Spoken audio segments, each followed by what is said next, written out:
हरे कृष्णा, सुप्रभात। मी मधुरा डिगोळे, इयत्ता 8वीची विद्यार्थिनी आज आपल्या समोर एक छोटी कथा प्रस्तुत करणार आहे। माझ्या कथेचे नाव आहे आई वडिलांचे संस्कार। एका गावात राम नावाचा एक प्रामाणिक मुलगा राहत होता।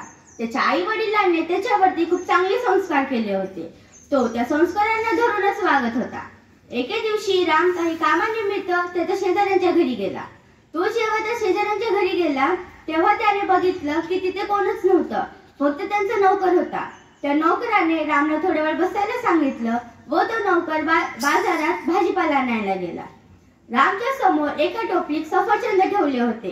तो त्यांना न खाता तिथे त्या शेजाऱ्यांची वाट बघत बसला होता। थोड्या वेळाने जेव्हा ते शेजारी आले त्यांनी बघितलं की राम किती वेळपासून त्यांची वाट बघत बसला होता। त्याच्या समोर सफरचंद ठेवलेले असताना त्यांनी खाल्ले नाही आणि रामला सफरचंद आवडतात हे त्यांना माहित होतं। मग थोड्या वेळाने जेव्हा शेजारी घरी आले रामने त्यांना नमस्कार केला। मग शेजाऱ्यांनी रामला विचारले, राम, तुला तर सफरचंद एवढे आवडतात तरी तू एक पण का खाल्लं नाहीस? तेव्हा राम म्हणाला, इथे कोणीच नव्हतं। मी 1-2 सफरचंद जरी खाल्ले असते तरी कुणाला काही कळालं नसतं। मला कोणच पाहत नव्हतं, पण मी स्वतःला पाहत होतो। मी स्वतःला फसू शकत नाही, त्यामुळे मी सफरचंद खाल्ले नाही।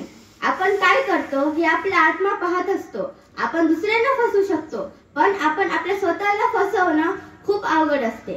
माझ्या कथेचे तात्पर्य हे आहे, मुलांना जर लहानपणीच खोटं बोलण्यास अडवल्यास त्यांनी भविष्यात चांगल्या वाटेने चालतात। हरे कृष्णा, धन्यवाद।